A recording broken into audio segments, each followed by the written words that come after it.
Ladies and gentlemen, welcome aboard the Pilot Lawyer Podcast. Thank you for your attention while this important legal information is reviewed. What you hear should not replace consultation with an attorney and should not be considered advice for your situation. On behalf of the Pilot Lawyer and your entire crew, it's our pleasure to have you aboard. Welcome, aviators, to the Pilot Lawyer Podcast with us, the Eisen brothers at the Eisen Law Firm, where aviation law is all we do, nothing else. You're here for what we do best, navigating the FAA medical certification process for pilots and those who want to become pilots. And of course, if you don't laugh, you cry. And for the next 30 minutes, we hope to bring you the lighter side of what can otherwise be a frustrating process. We're not being flippant. We're just trying to lighten up what is already an aggravating piece of your life. What is an otherwise frustrating process? Yeah. So if you think this is flippant, anyhow, whether you're laughing at us, podcast. That's right. They got an explicit rating. At least we're clean. Yeah, baby. Whether you're laughing at us or with us, join us, brothers, as we discuss the fascinating world of FAA medical certification. Well, today we have one of the best of the best of the best. I will say this much, though. We have our first guest on as our second guest. Think about that. That's a brain teaser. That's a brain teaser. So we had previously recorded a podcast with Dr. Chuck Denison, a HIMSS-trained neuropsychologist, aviation neuropsychologist, and forensic neuropsychologist, psychologist/neuropsychologist. I kind of get that mixed up, but we'll discuss that herein today. But nevertheless, we had Dr. Denison on as a guest. He was supposed to be guest number one. And when we pulled the audio from the interview, it sounded something like Christopher brushing his teeth in the early morning hours. It was not pleasant. It wasn't pleasant. No. So that being said, graciously and gratis, free of charge, Dr. Denison has decided to bring himself to our level once more and join us as a guest on the podcast today. So we're going to get Dr. Denison on the phone and we're going to have another interview. Maybe fix some of the things we shouldn't have said the last time. All right, so let's get him going. Good morning, Mr. Stern. This is Dr. Chuck Denison. I am so happy to be a guest on the Howard Stern Show. So the limo did show up and you were picked up appropriately. Oh, no, I'm still waiting at the Motel 6. That's about our budget, I would say. That seems like somebody splurged. Right? Oh, Yeah. What? Eisen gang, good morning to you, brothers. Hey, good morning, Dr. Good Denison. morning. Thanks so much for joining us today.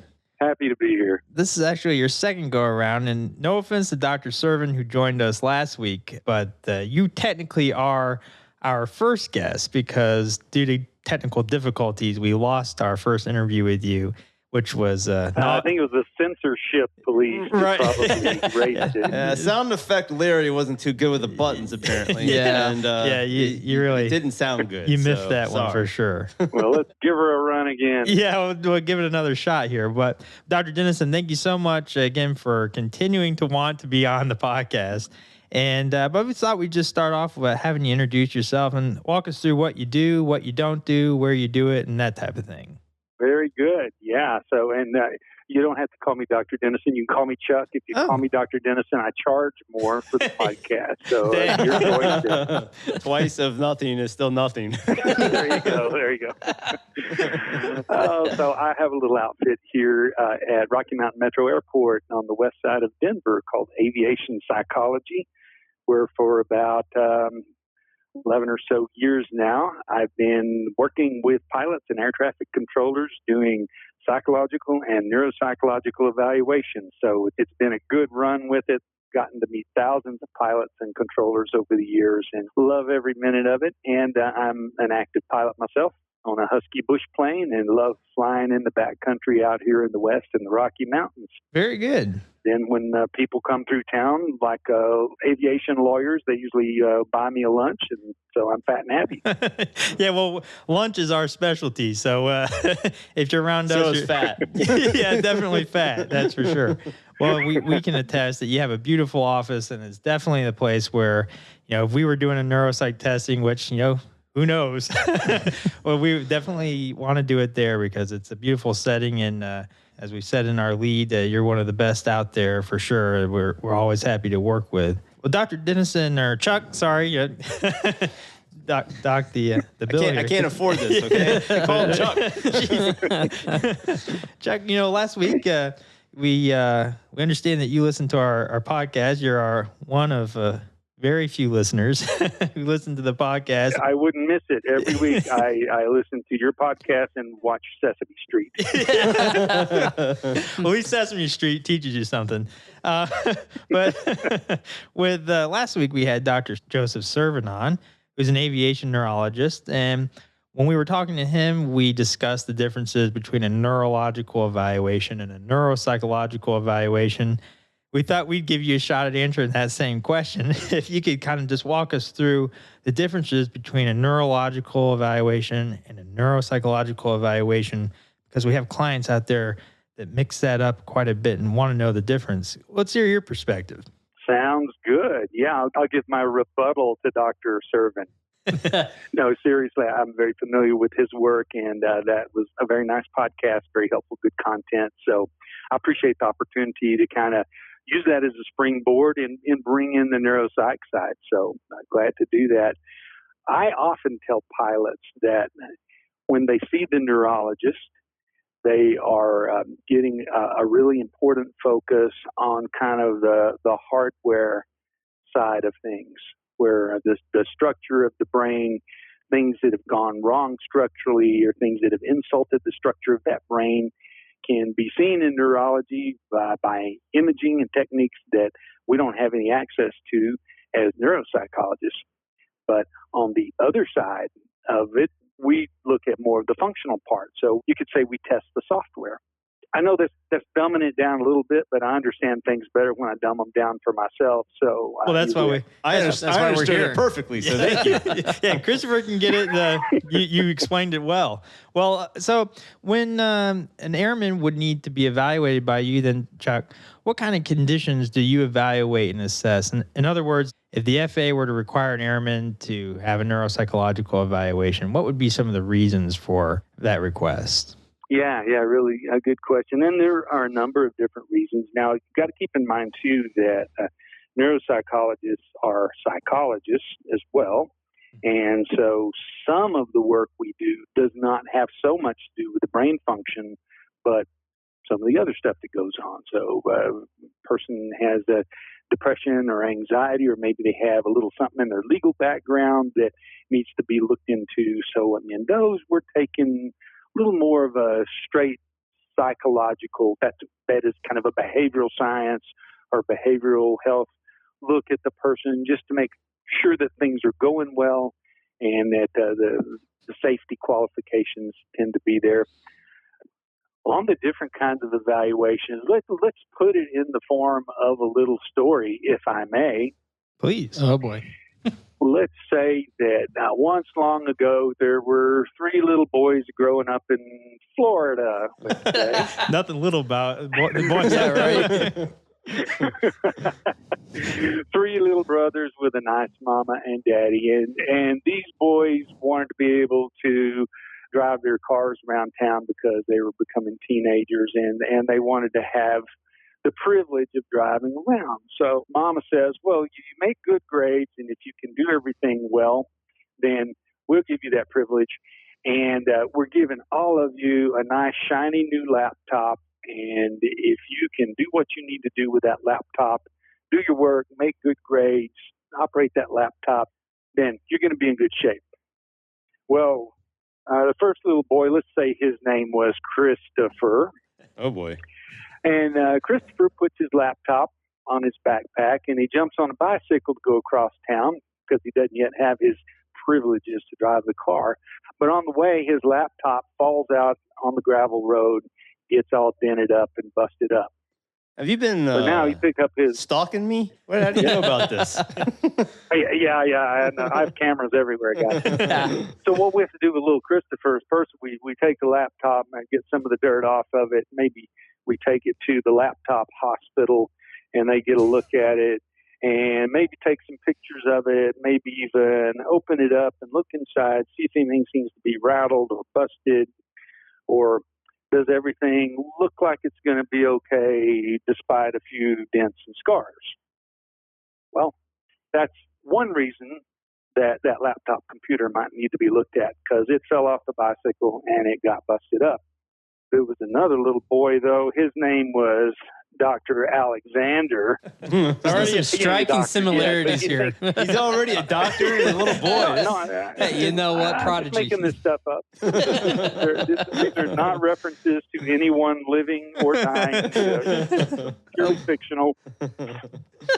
Well, let's say little Alex, his problem is that he tends to spill a certain beverage on his laptop computer. And let's say he actually spills that particular kind of beverage on it fairly often over a number of years, to where it's kind of a problem for him the way he handles those beverages.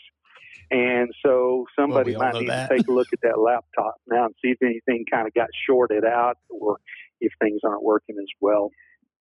Then third little boy, I don't know, let's come up with a name for him. Let's call him Anthony. He takes good care of his laptop, but as things go along in life, well, yeah, Anthony's a good boy. But at one point in his life, maybe a little later on, lightning strikes, ka-choom. Mm-hmm. And it could have done damage to the laptop computer. Maybe you could see some of it if you looked at it, if you see a fried circuit board. But maybe you look at it and go, I don't see anything wrong with these computers. So we dry out the one computer. We wipe off the computer that fell off the bicycle. We try to reset the one that got struck by lightning. Now, the next thing is we have to turn the computers on and see, are they doing their job? Are they doing the work that they're supposed to do? And that's where neuropsychological testing would come in. We actually are looking at the function of whether the computers, the brain can work, and we got somebody kind of overlooking that process, kind of like the big mama or the big daddy that wants to make sure that anybody's out there driving their cars around town, they have a laptop that's in good working order. And I tell you, if that authority figure finds out that something isn't working so well in that brain, they're going to be all over that guy like a fat boy on a twin. Like one of us. Yeah. Well, that's a beautiful example. And I think you're right in thinking that if anything happened to my computer, you wouldn't know it on the surface.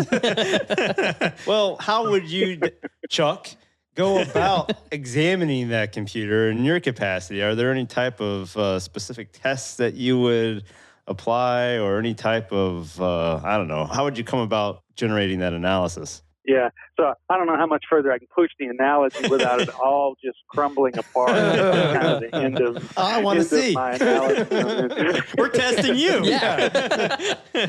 Well, hey, look, memory is part of a computer, right? Sure. Some people have more memory than others. Some people have faster memory than others. Hey, I think we're getting there. Yeah. We can make a podcast out of this. Yeah, keep working. Yeah. It's got legs. So one of the things that we know, whether it's little boys driving a bicycle around town or somebody wanting to drive something bigger or maybe with wings that goes to the sky, we still know that there's certain things that the brain needs to do. And one of those is having a good, decent working memory. All right. So if you're just driving across town, it might be you need to remember that your wife told you to get bread and milk before you come home. But if you're flying an airplane across the country, then somebody's going to want to know, can you remember where you're going? Can you remember how to access your charts? Can you hear a frequency change and remember that long enough to put it in and get yourself to the next controller along your trip? So these are things having to do with memory, and memory is one of the most readily testable areas of the brain. So it can be visual memory, it can be auditory memory, it can be something that you have to read and remember the information later. But memory is an important part of what's called neuropsychological functioning and the different domains. Memory is one of those, and it really needs to be intact.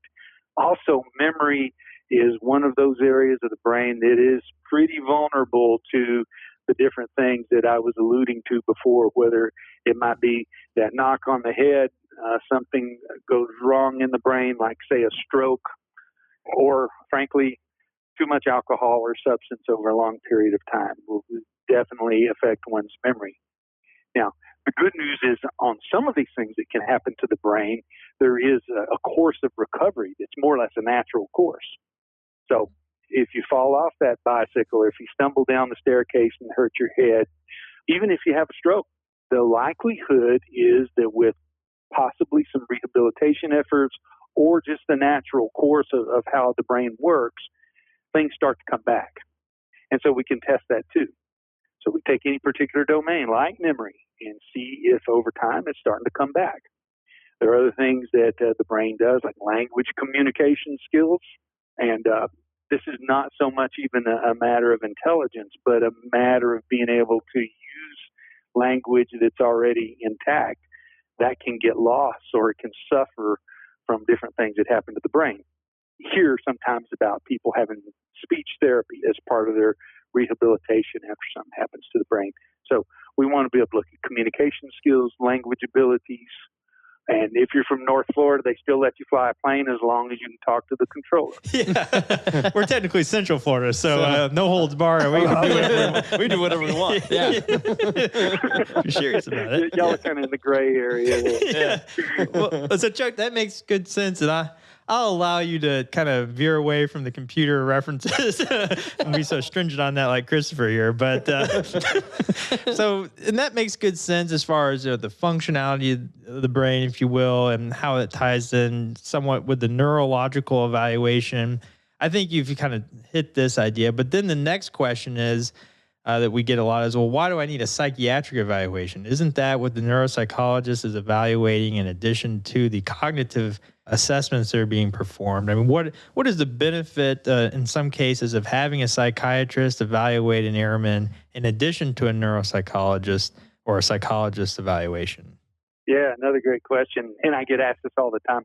Not only that, I have a psychiatrist friend who's always getting calls to request a neuropsych evaluation. Sure. And then our office gets calls for the psychiatric evaluation all the time. And throughout 30 plus years of career, I've never found the layperson who has a great understanding of psychology, psychiatry, neuropsychology. The words are too close together. Right. We should have come up with different words. Right. Well, there's three guys here that are among that layperson population that still don't know the difference. Yeah, like the Beatles and the Rolling Stones, I know the difference. Yeah. But psychiatrists and psychologists, what's the difference? Right. So the psychiatrist, as Dr. Servant was talking about last week, the neurologist is a medical doctor with specialty training in neurology, or how the brain works. The psychiatrist is a medical doctor with special training in how behavior works and emotions and the brain as well, and how a person will respond to certain techniques of therapy like medication, especially how different medications will affect a person. And then the neuropsychologist, our specialty overlaps a great deal with that of the psychiatrist. And we do the testing for these different functions that the psychiatrist does not do. On the other hand, the overlap, I hate to put an exact percentage on it, but I would say that more than 50% of our work is overlap from what the psychiatrist would do at an evaluation and what I would do at an evaluation. And one of the ways I've heard the FAA describe that before is they like to have two sets of eyes on a case from slightly different but overlapping disciplines. In fact, in shop talk at the FAA, they call it the P&P. They say that this pilot's going to have to go get a P&P, reference to the psychological and psychiatric evaluations. So it's always two different evaluations. In no case is there one person who will do them both. And part of that is that there's the added advantage of having two different people's perspectives on it. And by the way, the FAA is good with people collaborating on it. They want us to look at using our own independent skills to help the pilot best understand what's going on. But they certainly allow the psychologist and the psychiatrist to call each other, or the A&E and the psychologist to call each other. And there's plenty of things I can say critical of the FAA. One of the few things that I could be quoted on, I think, saying that really in favor of the FAA is they support the idea that if the different disciplines can come together and help kind of qualify a pilot for being free of certain symptoms or having this level of fitness, they certainly encourage us to do that when we make our submissions. That's good. Has your FAA medical certificate been denied? Are you concerned you may not be able to get a medical certificate from the FAA? Are you at risk for FAA action for failing to report your medical history appropriately? Call the pilot lawyer at 1-855-FAA-1215 to discuss your options for getting the FAA to issue your medical certificate and get you flying. We are happy to evaluate your case and discuss with you a plan for presenting your case to the AME or the FAA. Aviation law is all we do, nothing else. You know what, to that point, I think we'll see that a lot where if somebody has a neuropsychological evaluation, for example, they've come to you and then they see a psychiatrist. Well, I'll typically see one, if the airman is seeing the psychiatrist after the neuropsychologist, they always want to see the previous report so that they can collaborate and sort of confirm that the opinions are similar and to be blunt, and for our listener out there, the one listener, the idea is that sometimes, what's being looked at from our perspective is there a difference of how the airman is reporting history, medication use, and those types of things that are being reported differently from one evaluator to the other. The language domain seems to be slipping your grasp today. Correct. We'll get some testing done on that. I was trying to be more serious here today, and I don't want to be flippant at all. Yeah. There's concerns that we're too flippant, which I think is flippant. That being said, I will tell you, Chuck, I don't want to call you a Chuck and feel disrespectful, but here I am doing it anyways. But Chuck, we do have cases where somebody will see a neuropsychologist, for example, see you, and even though the FAA has asked for a neuropsychological evaluation and a psychiatric evaluation, due to that overlap, like if it's maybe an issue with depression or something along those lines, unless it's it's a protocol that requires, like for the SSRI program, for example, that would require both evaluations for the FAA to even give it a second thought. We will typically try to run with the neuropsychological evaluation. We tend to sort of suggest that maybe trumps the psychiatric evaluation in some regards because there's been the cognitive testing, there's been the personality testing, and try to spare the airmen the added time and expense of the psychiatric evaluation if we can. And we have had success with the FAA sort of saying, okay, well, yeah, you do have a thorough neuropsych evaluation, and that will satisfy our request. So sometimes we are able to get the FAA to waive that psychiatric evaluation if they've asked for both, especially if it's a quality report that comes from none other than Chuck Denison. So, and I will say another kudos to the FAA right along those lines is that I have also seen situations where if the report is very, very thorough, if the whole evaluation is thorough, in the FAA, they often refer to it as a forensic quality evaluation. And I was in forensic psychology for 20 years before I started doing aviation. And really that means you go through records with a fine-tooth comb. You try to make sure that you bring up all the details, even if an airman doesn't think about providing a certain detail. A man or a woman will come into the office and they're nervous already because they're having to do these evaluations, and maybe they're worried that their career's at stake in these things. So an airman can't remember everything that they should probably tell about their history. Mm-hmm. And so they may tell it to the psychiatrist or not tell it to the psychiatrist, and then they remember something new when they see the psychologist.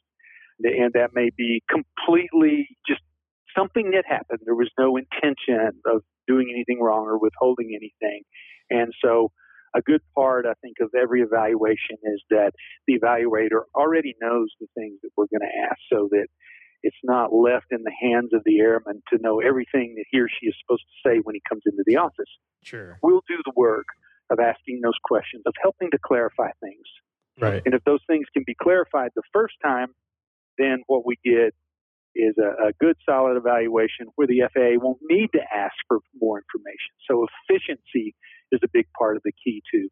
If we're really thorough, if a pilot comes in and is working hard to be thorough in providing information, that's going to save that pilot a lot of money probably, but especially a lot of time in getting through the system with the FAA. Sure. Well, a lot of times I think we're asked, well, how can I prepare for this evaluation? I mean, that's a frequent conversation that we have with clients. What can I do? Is there anything I should be looking at? They're kind of scared that they're going to go in there and bomb it and then have to overcome maybe a bad test or something along those lines. Is there any encouragement you can provide our listener as far as what they need to be doing in order to effectively prepare, if at all possible, to prepare for a test like this? Well, I think where pilots tend to kind of shoot themselves in the foot is when they rack up the level of worry too high before they come in. They think, what if I didn't study the right thing? Or what if there's some aeronautical knowledge I'm going to be asked about, especially student pilots that worry about that. These evaluations are medical. They have nothing to do with flight skills. They apply to flight skills, but they're not about flight skill information. So first of all, a pilot shouldn't worry about any of that before he or she comes in. And the best preparation, just to be completely honest, is get a good night's sleep beforehand. Do whatever you can to feel relaxed about the situation. Try to understand that the neuropsychologist or the psychiatrist is not there to play gotcha and try to catch things that are wrong so that you won't get your medical certificate.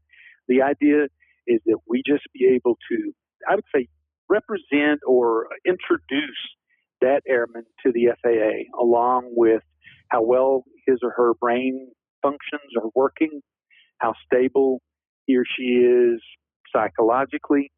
So if the person can just come in with the right mindset, I think that scores a lot of points. Just come in willing to be open about things. I know that there are things that people don't want to talk about. I guarantee you there might be things I wouldn't want to tell my AME about unless I had to. This is just a game that all of us as pilots play. I know that. Right. But to try to come in, be ready to go, be as relaxed as possible, knowing it can be a difficult day. That's the main thing. There's really not anything that has to be studied. Right. Now, people who are recovering from brain injuries may like to do things like play the Lumosity games, which you can get pretty cheap just at an app store for your iPad or your tablet. And those are good, at least as far as giving people practice. You're keeping your memory engaged. You're looking at visual spatial reasoning, another one of those important domains. Right. Actually, a very nice one to have intact if you're going to fly an airplane. Sure. Well, you don't want to bump and bounce too many times on the runway. So visual spatial, all these things are good to have. And the more a pilot understands what's happening in the evaluation, I think the more it makes sense as to why the FAA would be asking for certain kinds of tests. Because we do use our memory. We do use visual spatial skills and language and communication skills. We use problem-solving skills and multitasking skill. We use all those things every time we get in an airplane. Right. And so if a person can just think in terms of, I'm going to provide my best performance, the best that I can do today, that's really the extent of the preparation that needs to happen. Sure. Well, to that point, we've had airmen that have come in and unfortunately not done well on the testing, but that's not always a situation where it's, hey, that's it. And I think there's a stigma, at least the people we've talked to, that, hey, if I don't go in there and do well, that's it for flying, I'm done. Do you have anything to speak to as far as retesting? Are there limits to retesting? What does that look like? First of all, retesting, there's almost always an open door to that. In fact, sometimes when pilots are concerned about that, one of the things I'll tell a nervous pilot when they come in is, hey, nothing that's going to happen in this office today is going to nail the coffin shut on your medical certification. Right. You can come in and do this test called the cog screen that everybody worries about when they learn about it. A person can come in and not do well on a cog screen, but there could just be some small things that went wrong that day, and maybe the person needs to just give it a little bit more time. If it's recovery from a brain injury, maybe do a little bit of cognitive training with one of the programs that's out there. I'll be giving a guy a second cog screen today after this podcast, and I'm convinced that he's going to do a fine job on it because he just didn't realize the first time through that the cog screen test required from a speed requirement to try to work as fast as possible. So that guy came in a couple of months ago, very accurate, very on top of it, but he took his time. He was deliberate because he wanted to be accurate. And so once he saw that the speed scores were a little too low for passing, we had a discussion about it. Now he understands that he has to work for a different balance between speed and accuracy. And I'd bet $100 he's going to come in today and do just fine on that test. So yes, retesting, there's an open door for that. Sometimes maybe the setting just wasn't right the first time through. Maybe the person just wasn't emotionally ready for it. Maybe they hadn't given it long enough since they had been in a hospital or had an injury or had stopped drinking in the case of the HIMSS case. Right. And they just need to give it a little longer. Sure. Now, that's a good sort of segue there into the idea that you mentioned you have someone coming back to your office and you've discussed what discrepancies there may have been with how the airman performed on the cog screen, which I'll circle back to that real fast in a minute. But as far as somebody looking for a HIMSS neuropsychologist to be evaluated for the FAA, we're always just talking to airmen about how they need to have a good rapport with the HIMSS neuropsychologist, because otherwise, our concerns that maybe their performance would suffer. Not, of course, that they're not doing anything nefarious or anything that would jeopardize any ethical concerns, but it's our position that you need to have a good relationship with this individual so that they can have that comfort level to maybe come back and retest like what you're offering to that airman. So can you speak to what recommendations you may have with respect to selecting a HIMSS neuropsychologist to work with, if any, to ensure that you have that appropriate rapport and so on? Right. So I'll answer that question at the risk of ticking off some of my colleagues. I hope not. Sure. But I definitely have some biases about this. One of them being when you make that contact, you have to understand a lot of neuropsychologists are booked way out. So they're going to be waiting a while for anybody. But that neuropsychologist should be willing to give you a call back and answer any questions you have. I would say that there's almost no question that's off the table. So if a pilot has any concerns about what happens in a neuropsych evaluation, they should test that neuropsychologist to make sure that that psychologist is going to answer their questions to the extent that the pilot knows what's going on, that they feel comfortable in talking with that person. Because I said earlier, the setting is important. It's not the last thing, because the tests are the tests. So a person comes to my office to take a cog screen. Yes, there's the Flatiron Mountains and there's business jets under our window, and it's all very beautiful. Right. But it's the exact same test that they might take in an office building in some other city where there's no windows. The test will be the same. Sure. But the ability to talk with the neuropsychologist, to have the questions answered so that the level of stress is a little bit lower. The next thing I would ask the neuropsychologist is, are you going to give me feedback about how I did? And there are a lot of folks out there in my discipline that don't give any feedback to patients or pilots. I'm opposed to that. I think a person comes and they pay a lot of money. They went through a lot of blood, sweat, and tears to get there. They should get to know how they did on things, on test scores. So those would be a couple of the main things. That's good to keep in mind. And as far as taking your colleagues off, I can almost guarantee they're not listening to this. So don't worry. At least on our account. They may tune in to see what you had to say. Well, that certainly makes a lot of sense, and I think is something that we echo to our clients or potential clients when we talk to them. I personally have seen daylight and dark people who have gone to somebody that just had no rapport with whatsoever. They didn't exercise what you just identified, and then they've gone to somebody that they feel more comfortable with, and they do quite a bit better. And I'm not saying that that's always going to be the case, but I think from our perspective, for our layperson perspective, that is always a factor. But we've sort of teased this, and don't hang up on us, Chuck, because of this question. But as far as the cog screen, we've discussed that briefly. Could you just give us a brief snippet of what that is? That's a buzzword we hear about a lot. What is that? I'm sorry to say the level of controversy around the cog screen is so incredibly high. You could do an entire podcast probably just on the cog screen. Hey, we might. It's a test that was developed back in the 1980s by a neuropsychologist who'd been a Navy neuropsychologist named Gary Kay. And Dr. K had developed this test with whatever the operating system was at the time, DOS, Windows XP, to try and look at these various domains of functioning that we talked about earlier, the brain.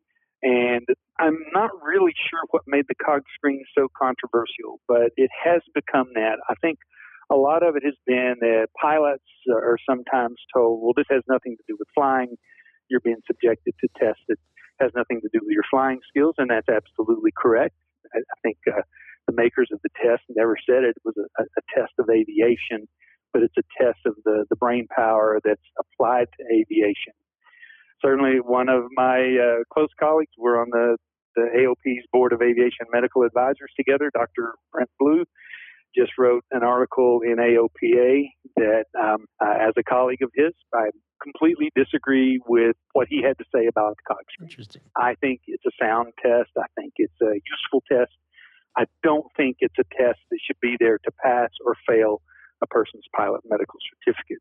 So it should be one tool of many.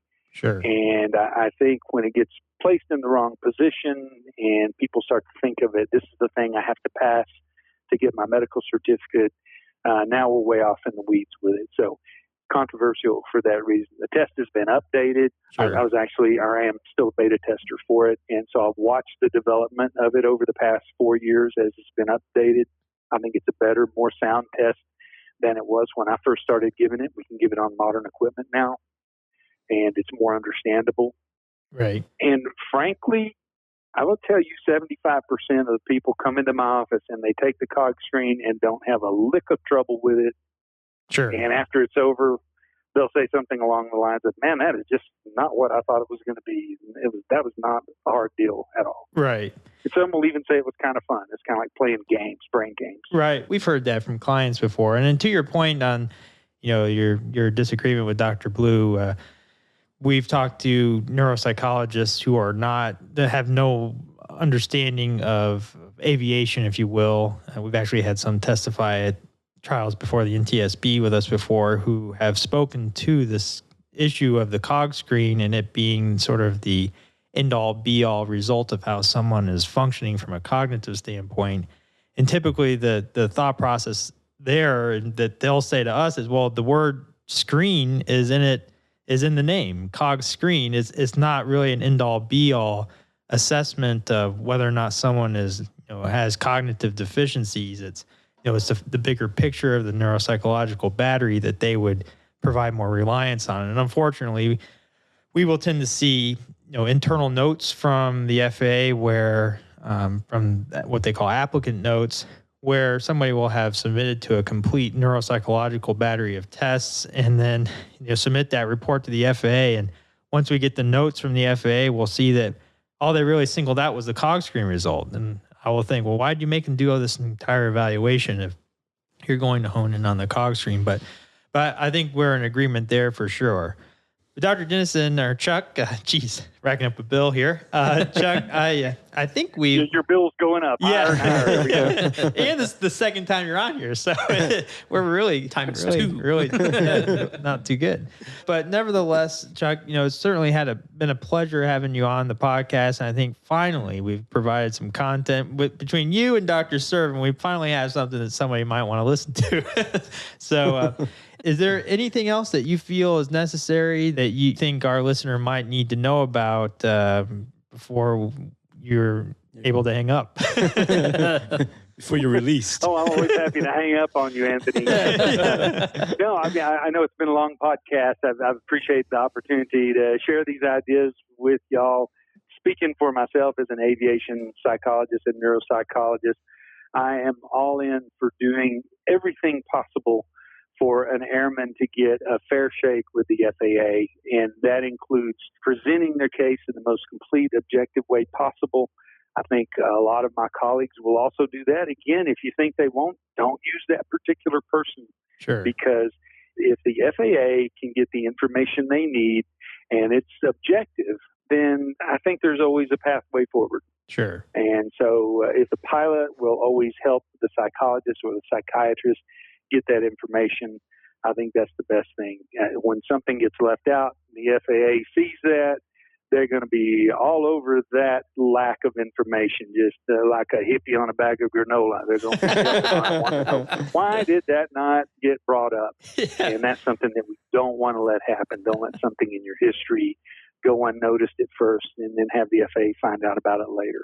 Absolutely. Well, that's certainly helpful, and I hope it will help the person that decides to tune in. But thank you so much, Chuck. We have no animosity towards granola here. No. So just yeah.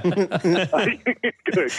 Yeah. And I think that the final thing I would say, since y'all aren't paying me, I don't have to give you this plug, but people should know that people like me are not attorneys. I can't give advice to people on how they get through the system legally. And that kind of guidance needs to come from the people that can provide it. So that's where y'all are doing a really important service.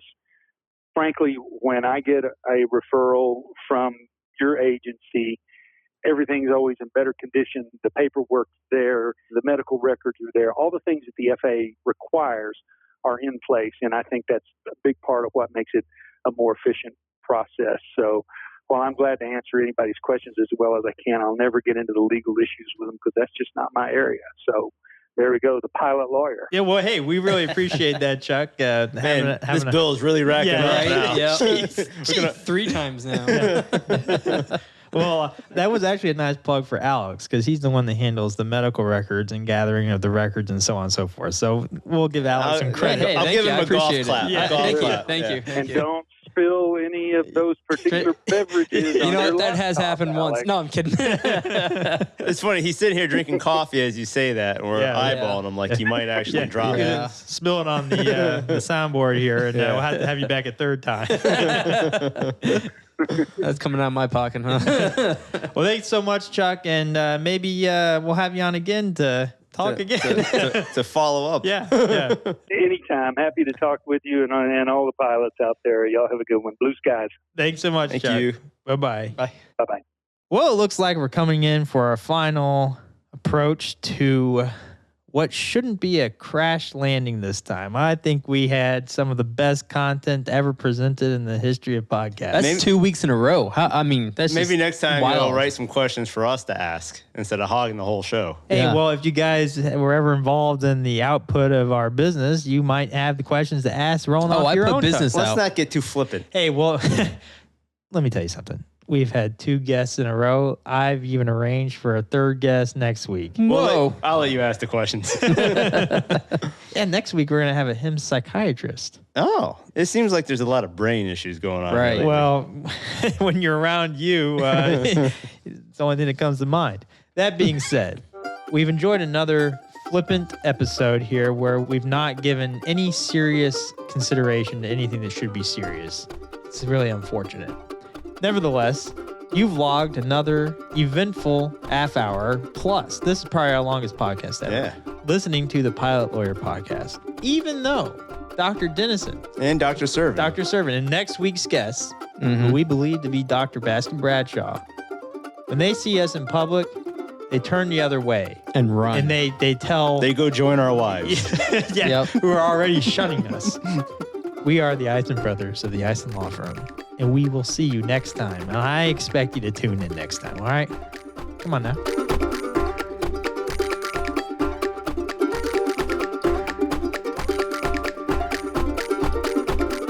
This is thepodcastfactory.com.